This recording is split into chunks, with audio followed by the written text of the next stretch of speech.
So यो video सिधै लक्ष्मण बलको लागि र लक्ष्मण बलको बारेमा यो भिडियो मेरो अन्तिम पनि हो।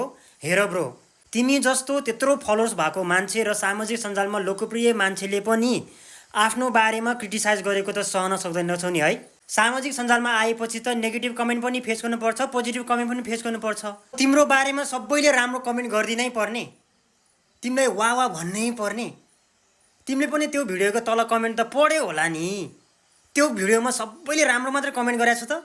मैले तिम्रो डान्सिङ भिडियोको बारेमा सानो भिडियो बनाएको थियो, भाइरल भयो। अब भाइरल हुन्छ भनेर मलाई पनि थाहा थिएन।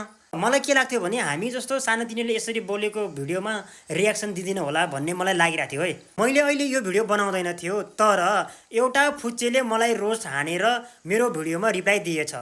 अनि त्यो भिडियो चाहिँ मलाई गाली गरेको भिडियो चाहिँ मलाई रोस्ट हानेको भिडियो चाहिँ तिमीले रिपोर्ट हानेछन् त।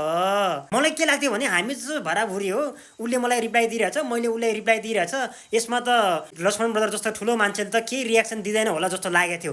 तर त्यो फुच्चेले बनाएको भिडियोलाई चाहिँ रिपोर्ट हान्दै बसिरहेको रहेछ कि रिपोर्ट हान्दै बसिरहेको रहेछ। के भएको? अब तिमीले सबैले अब राम्रै भन्नुपर्ने। आमामामामामामामामा